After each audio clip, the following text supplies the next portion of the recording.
नमस्कार दोस्तों, मैं हूं दीपक चौरसिया और मेरे इस सोशल मीडिया के मंच पर आपका स्वागत है। आज हम बात करेंगे दिल्ली के एआई समिट के अंदर हुए युवक कांग्रेस के प्रदर्शन की। इस प्रदर्शन की जितनी भी निंदा की जाए ये कम है। कांग्रेसियों से नहीं हो पाएगा ये मैं अब साफ साफ कह सकता हूं, क्योंकि ये प्रदर्शन न केवल टॉपलेस था, शर्टलेस था, बल्कि ब्रेनलेस था, शेमलेस था और कैरेक्टरलेस था। अगर ये कहा जाए तो गलत नहीं होगा। इस प्रदर्शन के अंदर युवक कांग्रेस के कार्यकर्ताओं ने अपनी शर्ट उतार दी और शर्ट उतार के उनके हाथ में एक टी शर्ट थी, जिस टी शर्ट पर डोनाल्ड ट्रंप और प्रधानमंत्री मोदी की फोटो थी। और ये लोग प्रदर्शन करते हुए बार बार लगातार चिल्ला रहे थे, पीएम इज कॉम्प्रोमाइज। अब सवाल ये उठता है कि इस प्रदर्शन की प्लानिंग कैसे बनी। सवाल ये भी उठता है कि इस प्रदर्शन की प्लानिंग के अंदर कौन कौन से लोग शामिल थे। सवाल ये भी उठता है कि इस प्रदर्शन के पीछे किस तरीके से माहौल बनाया गया और किस तरीके से रजिस्ट्रेशन लिया गया, क्योंकि एआई समिट के अंदर कोई भी जाके सीधे अंदर नहीं घुस सकता। तो इसके लिए किस तरह की प्लानिंग की गई, बाद में लोगों ने किस तरह से पीट पीट कर इन प्रदर्शनकारियों को निकाला, इन तमाम मुद्दों पर बात करेंगे। और इस पूरे के पूरे प्रदर्शन के सबसे मुख्य कारण रहे का भी खुलासा करेंगे कि आखिरकार ये मुख्य कारण कौन सा था, इसकी हम बात करेंगे। लेकिन सबसे पहले देखिए तस्वीरों के जरिए क्या कुछ हुआ एआई समिट के अंदर।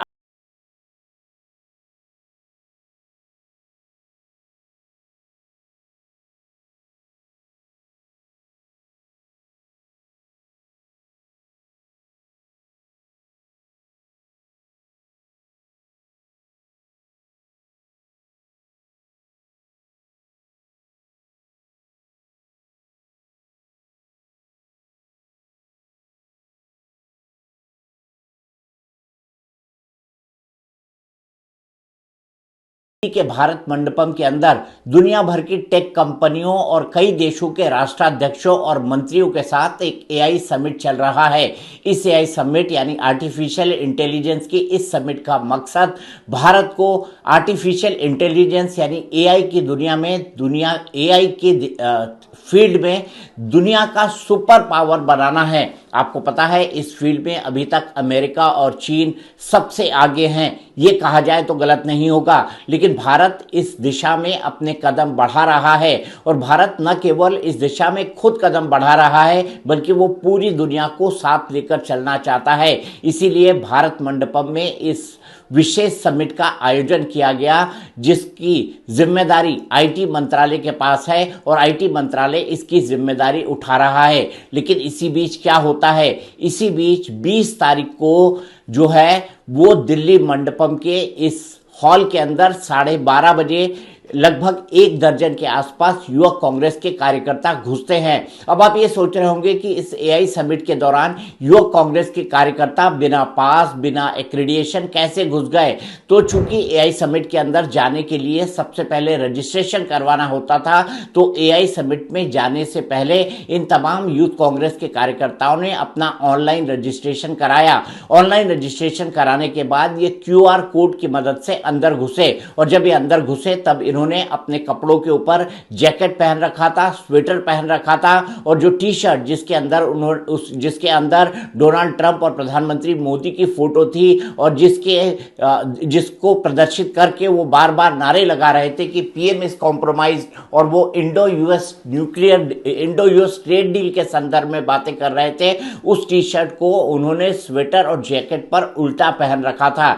जैसे ही 12:30 बजे इंटर होते हैं, हॉल नंबर 5 की तरफ बढ़ते हैं, तो ये अपनी जैकेट उतार देते हैं, अपने स्वेटर उतार देते हैं, अपनी टी शर्ट उतार देते हैं और शर्टलेस होकर ये लोग नारे लगाने लगते हैं, PM is compromise, PM is compromise. आप तस्वीरों के अंदर देख सकते हैं कि ये नारे किस तरीके से लग रहे हैं और किस तरीके से ये लोग आगे बढ़ रहे हैं। यही नहीं, इन तमाम लोग, ये तमाम जो कार्यकर्ता थे या तमाम यूथ कांग्रेस के जो नेता थे, इन यूथ कांग्रेस के तमाम नेताओं ने अपने पूरे कार्यक्रम की या उनके पूरे पूरे प्रदर्शन की वीडियो शूटिंग हो जाए, इसके लिए वो अपने साथ कैमरा लेकर भी पहुंचे थे। लेकिन मैं ये कह सकता हूं कि ये शर्टलेस था, टॉपलेस था, ब्रेनलेस था, लेकिन ब्रेनलेस इस हिसाब से कि लोगों ने ये नहीं सोचा कि अगर इस तरह का कोई प्रदर्शन होता है तो उससे भारत की छवि पूरी दुनिया के अंदर क्या जाएगी, पूरी दुनिया के अंदर क्या मैसेज जाएगा। भारत जो वसुधैव कुटुंबकम की बात करता है और इस एआई समिट का मंत्र सर्वजन हिताय सर्वजन सुखाय है, उस भारत के अंदर विपक्षी पार्टियां इस तरह का शर्टलेस विरोध प्रदर्शन कर रही हैं। इससे भारत की इमेज क्या जाएगी ये उन्होंने नहीं सोचा, इसीलिए मैं इसे ब्रेनलेस प्रदर्शन कह रहा हूं।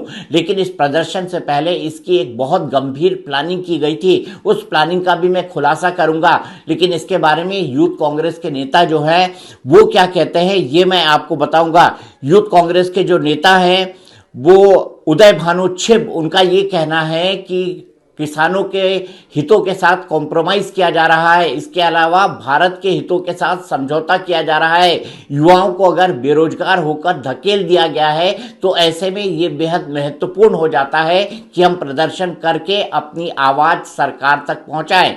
प्रदर्शन करने में किसी तरह की कोई दिक्कत नहीं है, अपनी आवाज सरकार को पहुंचाने में किसी तरह की कोई दिक्कत नहीं है। ये प्रदर्शन जंतर मंतर पर भी हो सकता था, ये प्रदर्शन देश के कोने कोने में भी हो सकता था, लेकिन यह प्रदर्शन करने की जगह एआई समिट के जो एआई समिट इंटरनेशनल थी जिसमें 100 देशों के प्रतिनिधि भाग ले रहे थे और जिसमें पूरी देश से एआई और जो सॉफ्टवेयर प्रोफेशनल्स हैं वो तमाम लोग जुड़े हुए थे। ऐसे में ऐसे इवेंट को अपनी शर्टलेस प्रदर्शन की जगह चुनना यह अपने आप में बेहद शर्मनाक था, यह अपने आप में बेहद निंदनीय था। और भारतीय जनता पार्टी अब इस बात को लेकर कह रही है कि यह कांग्रेस का सहयोग नहीं प्रयोग है। लेकिन यह मामला यही नहीं रुका, इसके बाद कई सारी तस्वीरें भी सामने आई, मैं उन तस्वीरों का भी खुलासा करूंगा। लेकिन सबसे पहले मैं आपको यह बताना चाहता हूं कि इस पूरे हमले के लिए राहुल गांधी को जिम्मेदार बताया जा रहा है। क्या राहुल गांधी इस हमले के लिए जिम्मेदार हैं? राहुल गांधी कैसे कैसे इस हमले से जुड़ते हैं? राहुल गांधी ने आखिरकार किस तरीके से अपने कैडर को इस हमले के लिए उकसाया, इसकी हम बात करेंगे। कांग्रेस के लीडर्स हैं, मैं नाम भी पढ़ता हूं, जो गिरफ्तार हुए। कृष्णा हरी, ये यूथ कांग्रेस का नेशनल सेक्रेटरी है। कुंदन यादव, बिहार यूथ कांग्रेस का सचिव।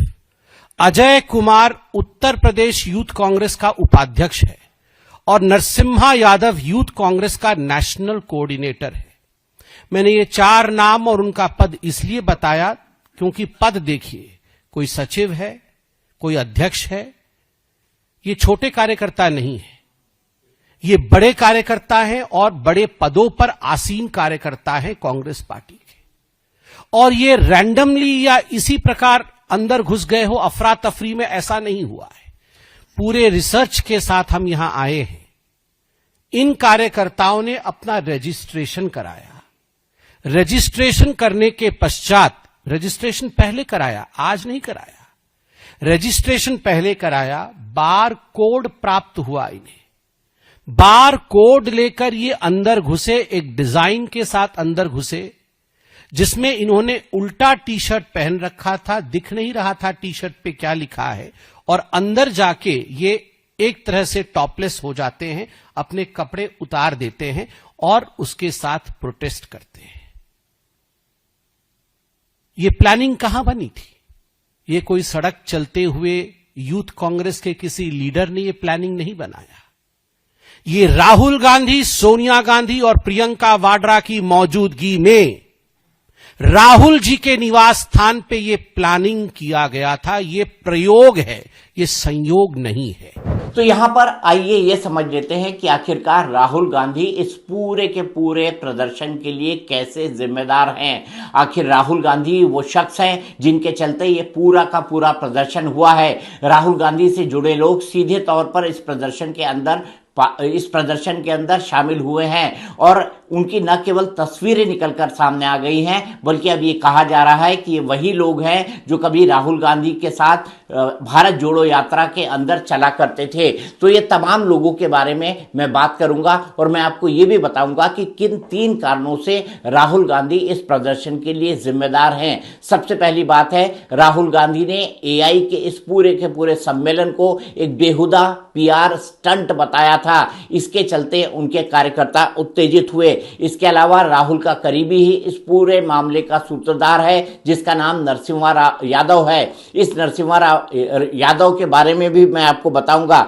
इसके अलावा राहुल ने लगातार इंडो यूएस ट्रेड डील पर सरकार के खिलाफ मोर्चा खोल रखा है। विपक्षी पार्टियों को सरकार के खिलाफ मोर्चा खोलना ही चाहिए, इसमें किसी भी तरह की कोई दिक्कत नहीं है। लेकिन अगर विपक्षी पार्टियां शर्म और हया भूलकर अगर नंगाई का प्रदर्शन एक कार्यक्रम के अंदर करेंगी तो क्या एक सार्थक इसको प्रदर्शन माना जाएगा? मुझे इस बात में बेहद संदेह लगता है। मुझे लगता है कि इस तरह की नंगाई का प्रदर्शन किसी अंतर्राष्ट्रीय इवेंट में करने से भारत की छवि को ही बट्टा लगेगा। लेकिन भारत की इस तरह की छवि को बट्टा अगर लगता है तो राहुल गांधी को इससे फर्क नहीं पड़ता। वो इसलिए नहीं फर्क पड़ता क्योंकि राहुल गांधी इससे पहले भी विदेशों में जाकर भारत के खिलाफ कई सारी ऐसी बातें कहते रहे हैं जिससे भारत की लोकतंत्र को, भारत के संवैधानिक व्यवस्थाओं को, भारत के नियम कानूनों को और भारत की संस्थाओं को बड़ा बड़ा धक्का लगा है। इसलिए राहुल गांधी ने इस बार भी ऐसा कर दिया,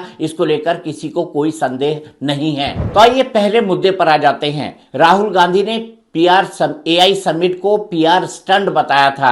राहुल गांधी पहले ही दिन से ही एआई समिट पर हमलावर हैं। जब बिल गेट्स के आने की बात हुई थी तब भी कांग्रेस पार्टी और राहुल गांधी ने एप्स्टीन फाइल का मुद्दा उठाकर इसको लेकर सवाल खड़े किए थे कि आखिर एक ऐसा व्यक्ति जिसका नाम एप्स्टीन फाइल्स के अंदर आया हुआ है, उस व्यक्ति को इस एआई समिट के अंदर क्यों बुलाया जा रहा है। लेकिन बिल गेट्स नहीं आए। इस बीच गलगोटिया यूनिवर्सिटी का एक प्रकरण हुआ जिसमें गलगोटिया यूनिवर्सिटी ने चाइनीज रोबो को अपना कहकर इसका प्रदर्शन एआई समिट के दौरान कर दिया था। गलगोटिया यूनिवर्सिटी को इस एआई समिट से बाहर कर दिया गया और सरकार ने यह भी साफ किया कि भारत की मंशा किसी के आर्टिफिशियल इंटेलिजेंस पर अपना ठप्पा लगाने की नहीं थी। लेकिन राहुल गांधी ने इन तमाम चीजों की भरपूर आलोचना की और इन आलोचना के साथ साथ उन्होंने एआई समिट की उपयोगिता पर ही सवाल खड़े कर दिए। उनका कहना था कि सरकारी खर्चे पर इस एआई समिट से सिर्फ और सिर्फ प्रधानमंत्री नरेंद्र मोदी का पीआर किया जा रहा है और खुद मंत्री अश्विनी वैष्णव इसके अंदर शामिल है। ऐसा करते हुए जो है राहुल गांधी ने अपने कार्यकर्ताओं को न केवल ये मैसेज दिया कि आप जाइए एआई समिट के दौरान, एआई समिट के वक्त इस तरह का प्रदर्शन करिए जिससे पूरी दुनिया का ध्यान आपकी ओर खिंचा चला है। और राहुल गांधी के सिपा सलारों ने कमोबेश वही काम किया। उन्होंने शर्टलेस टॉपलेस प्रदर्शन कर दिया, जिसके बाद उनकी भरपूर पिटाई हुई और पिटाई के बाद उन्हें इस कार्यक्रम स्थल से बाहर निकाला गया। इस पूरे शर्टलेस प्रदर्शन के 4 मुख्य किरदार हैं। सबसे पहला किरदार है नरसिम्हा यादव, जो कि राष्ट्रीय कोऑर्डिनेटर है आईवाईसी का। आप राहुल गांधी के साथ नरसिम्हा यादव की ये तस्वीरें देख सकते हैं। देखकर ऐसा लगता है कि ये तस्वीरें भारत जोड़ो यात्रा के समय की हैं, जब राहुल गांधी भारत जोड़ो यात्रा में देश के अंदर निकले थे। वो कश्मीर से लेकर कन्याकुमारी तक का सफर कर रहे थे। इसमें एक और किरदार जो है, दूसरा किरदार कृष्णा हरी है। ये राष्ट्रीय सचिव है इंडियन यूथ कांग्रेस का। इसमें तीसरा किरदार कुंदन यादव है, जो कि बिहार राज्य कांग्रेस का यूथ कांग्रेस का सचिव है। इसके अलावा चौथा किरदार अजय कुमार है, जो कि यूपी कांग्रेस का उपाध्यक्ष है और यूथ कांग्रेस का उपाध्यक्ष है। ये साबित करता है कि जितने लोग भी शामिल हैं वो न केवल यूथ कांग्रेस के जाने माने कार्यकर्ता हैं, बल्कि कांग्रेस पार्टी के संगठन के अंदर उनकी अपनी पूछ और पहचान है। इसलिए ये नहीं कहा जा सकता कि किसी ऐसे एलिमेंट ने इस पूरी की पूरी घटना को अंजाम दे दिया है जिसका कांग्रेस से दूर दूर तक किसी भी तरह का लेना देना नहीं है। ये तमाम लोग इंडियन यूथ कांग्रेस यानी युवा कांग्रेस के ऑफिस बेरर्स हैं और ऑफिस बेरर्स होने से ये पता लगता है कि ये लोग गाहे बगाहे राहुल गांधी से मिलते ही रहे होंगे। और इसके बाद आईवाईसी ने अपने एक्स पोस्ट पर भी ये बात साफ साफ कही है कि चूंकि भारत के हितों के साथ इंडो यूएस ट्रेड डील के अंदर समझौता हुआ है, इसलिए हमने ये प्रदर्शन किया है। हालांकि उन्होंने इस बात पर कोई सफाई नहीं दी कि आखिरकार शर्टलेस और टॉपलेस प्रदर्शन करने के पीछे उनकी मंशा क्या थी। प्रदर्शन करने पर किसी को किसी भी तरह का कोई गुरेज नहीं है, लेकिन ये प्रदर्शन एक अंतर्राष्ट्रीय कार्यक्रम के दौरान क्यों किया गया, इसी को लेकर सभी सवाल उठा रहे हैं। इसके अलावा राहुल गांधी ने इंडो यूएस ट्रेड डील के ऊपर भी कई तरह के ऐसे बयान दिए थे जिसने कांग्रेस कार्यकर्ताओं को उत्तेजित किया। राहुल गांधी ने इसको एप्स्टीन फाइल से जोड़ा था। एप्स्टीन फाइल आपको पता है, एक यौन अपराधी एप्स्टीन, जिसके कई सारे ईमेल और उसके जो आइटम्स हैं, उसके जो डायरी आइटम्स हैं, उनको सार्वजनिक किया गया है और ये काम अमेरिका की तरफ से किया जा रहा है। एप्स्टीन फाइल में एक जगह पर एप्स्टीन एक ईमेल के अंदर भारत के प्रधानमंत्री नरेंद्र मोदी का जिक्र करते हुए भी दिखाई देते हैं, लेकिन ये कोई ईमेल भारत के प्रधानमंत्री और एप्स्टीन के बीच नहीं है, बल्कि एप्स्टीन एक मामले में नेम थ्रोइंग कर रहे थे, भारत के प्रधानमंत्री का जिक्र कर रहे थे और इस पूरे के पूरे संदर्भ में भारत के प्रधानमंत्री की कोई भूमिका नहीं थी। लेकिन राहुल गांधी ने इसके बावजूद प्रधानमंत्री पर एप्स्टीन फाइल में शामिल होने का आरोप लगाया। उन्होंने कुछ मंत्रियों पर भी आरोप लगाए, हरदीप पुरी पर भी आरोप लगाए और ये कहा इंडो यूएस ट्रेड डील के वक्त कि प्रधानमंत्री की गर्दन फंसी हुई है और चूंकि प्रधानमंत्री की गर्दन फंसी हुई है इसीलिए वो ऐसी ट्रेड डील कर रहे हैं जिससे भारतीय हितों पर कुठाराघात होगा। राहुल गांधी ने यह भी कहा था कि इससे जो खेती किसानी से जुड़े लोग हैं उनको दिक्कत होगी और साथ ही साथ जो डेयरी का काम करते हैं उन लोगों को भी दिक्कत होगी। उनका मानना था कि इससे किसानों और पशुपालकों के हित पर जबरदस्त कुठाराघात होगा। इसके अलावा उनको लगता था कि इससे भारत की गारमेंट इंडस्ट्री पूरी तरह तबाह हो जाएगी और भारत के एमएसएमई बंद होने पर मजबूर हो जाएंगे। राहुल गांधी ने जब ये तमाम बातें कही थी उससे ये साबित हो रहा था कि राहुल गांधी अपने कार्यकर्ताओं को इस तरह के प्रदर्शन करने के लिए उकसाना चाहते हैं और राहुल गांधी ने ऐसा प्रदर्शन संसद के गेट पर कई दिनों तक किया था। अब उनके चेले चपाटी अगर शर्टलेस प्रदर्शन एआई समिट के अंदर कर रहे हैं तो इसमें गलती किसी और की नहीं बल्कि राहुल गांधी की ही मानी जाएगी। इस पूरे मसले पर हर जगह से प्रतिक्रिया आई है। किसी ने इसे एआई मतलब अगेंस्ट इंडिया प्रोटेस्ट कहा है, किसी ने ये कहा है कि इस बात की जितनी भी निंदा की जाए वो कम है। लेकिन ये बात साफ है कि सरकार के विरुद्ध इस तरह के जो प्रदर्शन हो रहे हैं ये कांग्रेस की हताशा निराशा का ही परिणाम है। कांग्रेस के पास सार्थक मुद्दे उठाने के लिए नहीं है और कांग्रेस के पास न ही सार्थक मुद्दे उठाने के लिए उसके पास उस तरह की स्टडी है, बल्कि वो इस तरह की चीप पब्लिसिटी, इस तरह के चीप प्रदर्शन करके पाना चाहती है। लेकिन राहुल गांधी इससे कुछ हासिल कर पाएंगे इसमें मुझे संदेह है।